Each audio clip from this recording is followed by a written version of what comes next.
हर हर महादेव। जैसा कि पिछले भाग में आपने जाना, सदाचार, संध्या वंदन, प्रणव, गायत्री मंत्र जाप एवं अग्निहोत्र की विधि तथा महिमा।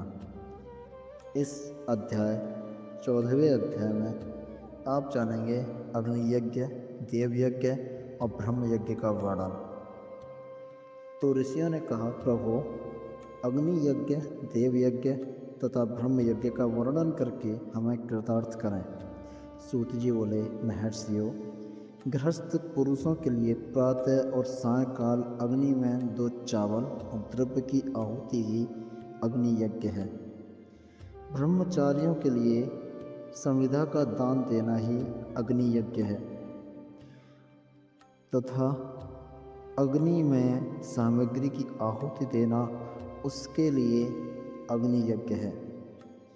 द्विजों का जब तक विवाह न हो जाए उनके लिए अग्नि की संविदा की आहुति, व्रत तथा जाप करना ही अग्नि यज्ञ है। द्विजों, जिसने अग्नि को विसर्जित कर उसे अपनी आस्था में, आत्मा में स्थापित कर लिया, ऐसे वानप्रस्थियों और सन्यासियों के लिए यही अग्नि यज्ञ है कि वे समय पर हितकर और पवित्र अन्न का भोजन कर लें। ब्राह्मणों, सायंकाल अग्नि के लिए दी आहुति से संपत्ति की प्राप्ति होती है तथा प्रातःकाल सूर्य देव को दी आहुति से आयु की वृद्धि होती है। दिन में अग्निदेव सूर्य में हो प्रविष्ट हो जाते हैं, अतः प्रातःकाल सूर्य को दी हुई आहुति अग्नि यज्ञ के समान ही होती है। इंद्र आदि समस्त देवताओं को प्राप्त करने के उद्देश्य से जो आहुति अग्नि में दी जाती है वह देव यज्ञ कहलाती है। लौकिक अग्नि में प्रतिष्ठित जो संस्कार निमित्तक हवन कर्म है वह देव यज्ञ है। देवताओं को प्रसन्न करने के लिए नियम से विधि पूर्वक किया गया यज्ञ ही देव यज्ञ है। वेदों के नित्य अध्ययन और स्वाध्याय को ब्रह्म यज्ञ कहते हैं। मनुष्य को देवताओं की तृप्ति के लिए प्रतिदिन ब्रह्म यज्ञ करना चाहिए। प्रातःकाल और सायंकाल को ही इसे किया जा सकता है। अग्नि के बिना देव यज्ञ कैसे होता है, इसे श्रद्धा और आदर से सुनो। सृष्टि के आरंभ में सर्वज्ञ और सर्वसमर्थ महादेव शिवजी ने समस्त लोगों के उपकार के लिए वारों की कल्पना की। भगवान शिव संसार रूपी रोग को दूर करने के लिए वैद्य हैं, सबसे ज्ञाता तथा समस्त औषधियों के औषध हैं। भगवान शिव ने सबसे पहले अपने वार की रचना की जो आरोग्य प्रदान करने वाला है। तत्पश्चात अपनी माया शक्ति का वार बनाया जो संपत्ति प्रदान करने वाला है।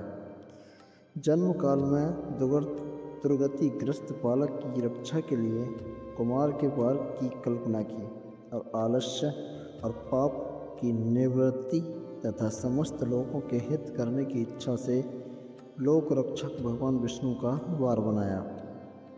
इसके बाद शिवजी ने पुष्टि और रक्षा के लिए आयुकर्ता त्रिलोक सृष्टा परमेष्टि ब्रह्मा का आयुष्कारक वार बनाया। तीनों लोगों की वृद्धि के लिए पहले पुण्य पाप की रचना होने पर लोगों को शुभाशुभ फल देने वाले इंद्र और यम के वारों का निर्माण किया। ये वार भोग देने वाले तथा मृत्यु भय को दूर करने वाले हैं। इसके उपरांत भगवान शिव ने 7 ग्रहों को इन वारों का स्वामी निश्चित किया। ये सभी ग्रह नक्षत्र ज्योतिर्मय मंडल में प्रतिष्ठित हैं। शिव के वार के स्वामी सूर्य हैं। शक्ति संबंधी वार के स्वामी सोम, कुमार संबंधी वार के अधिपति मंगल, विष्णु वार के स्वामी बुध, ब्रह्मा जी के वार के स्वामी बृहस्पति, इंद्रवार के स्वामी शुक्र व यमवार के स्वामी शनि हैं। अपने अपने वार में की गई देवताओं की पूजा उनके फलों को देने वाली है। सूर्य आरोग्य और चंद्रमा संपत्ति के दाता हैं। बुध व्याधियों के निवारक तथा बुद्धि प्रदाता हैं। बृहस्पति आयु की वृद्धि करते हैं, शुक्र भोग देते हैं और शनि मृत्यु का निवारण करते हैं।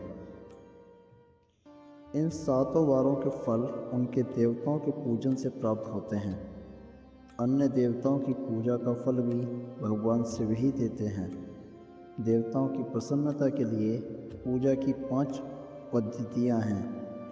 पहले उन देवताओं के मंत्रों का जाप, दूसरा होम, तीसरा दान, चौथा तप तथा 5वां वेदी पर, प्रथमा में अग्नि अथवा ब्राह्मण के शरीर में विशिष्ट देव की भावना करके 16 उपचारों से पूजा तथा आराधना करना।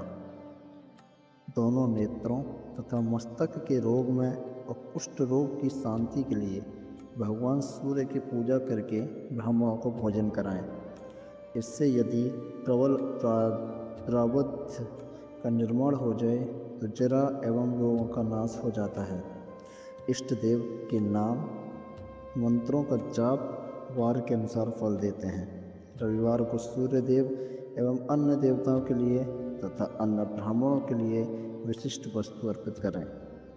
यह साधन विशिष्ट फल देने वाला होता है तथा इसके द्वारा पापों की शांति होती है। सोमवार को संपत्ति एवं लक्ष्मी की प्राप्ति के लिए लक्ष्मी की पूजा करें तथा पत्नी के साथ ब्राह्मणों को घी से पका अन्न भोजन कराएं। मंगलवार को रोगों की शांति के लिए काली की पूजा करें। उड़द, मूंग एवं अरहर की दाल से युक्त अन्न का भोजन ब्राह्मणों को कराएं। बुधवार को अधियुक्त अन्न से भगवान शिव विष्णु का पूजन करें। ऐसा करने से पुत्र मित्र की प्राप्ति होती है। जो दीर्घायु होने की इच्छा रखते हैं वे बृहस्पति को देवताओं का वस्त्र, यज्ञोपवीत तथा घी मिश्रित खीर से पूजन करें। भोगों की प्राप्ति के लिए शुक्रवार को एकाग्रचित होकर देवताओं का पूजन करें और ब्राह्मणों की तृप्ति के लिए षड्रस युक्त अन्न दें। स्त्रियों की प्रसन्नता के लिए सुंदर वस्त्र का विधान करें।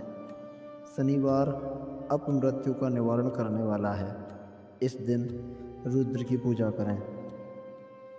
तिल के होम व दान से देवताओं को संतुष्ट करके ब्राह्मणों को तिल मिश्रित भोजन कराएं। इस तरह से देवताओं की पूजा करने से आरोग्य एवं उत्तम फल की प्राप्ति होगी। देवताओं के नित्य विशेष पूजन, स्नान, दान, जाप, होम तथा ब्राह्मण तर्पण एवं रवि आदि वारों में विशेष तिथि और नक्षत्रों का योग प्रदान होने पर विभिन्न देवताओं के पूजन में जगदीश्वर भगवान शिव ही उन देवताओं के रूप में पूजित होकर सब लोगों को आरोग्य फल प्रदान करते हैं। देश काल, पात्र द्रव्य, श्रद्धा एवं लोक के अनुसार उनका ध्यान रखते हुए महादेव जी आराधना करने वालों को आरोग्य आदि फल देते हैं। मंगल कार्यों के आरंभ में और अशुभ कार्यों के अंत में तथा जन्म नक्षत्रों के आने पर गृहस्थ पुरुष अपने घर में आरोग्य की समृद्धि के लिए सूर्य ग्रह का पूजन करें। इससे सिद्ध होता है कि देवताओं का पूजन संपूर्ण अभिष्ट वस्तुओं को देने वाला है। पूजन वैदिक मंत्रों के अनुसार ही होना चाहिए। शुभ फल की इच्छा रखने वाले मनुष्य को 7 दिन अपनी शक्ति के अनुसार देव पूजन करना चाहिए। निर्धन मनुष्य तपस्या एवं व्रत आदि से तथा धनी धन के द्वारा देवी देवताओं की आराधना करे। जो मनुष्य श्रद्धापूर्वक इस तरह के धर्म का अनुष्ठान करता है वह पुण्य लोक में अनेक प्रकार के फल भोगकर पुनः इस पृथ्वी पर जन्म ग्रहण करता है। धनवान पुरुष सदा भोग सिद्धि के लिए मार्ग में वृक्ष लगाकर लोगों के लिए छाया की व्यवस्था करते हैं और उनके लिए कुएं, बावड़ी बनाकर पानी की व्यवस्था करते हैं। वेद शास्त्रों की प्रतिष्ठा के लिए पाठशाला का निर्माण या अन्य किसी भी प्रकार से धर्म का संग्रह करते हैं और स्वर्ग लोक को प्राप्त होते हैं।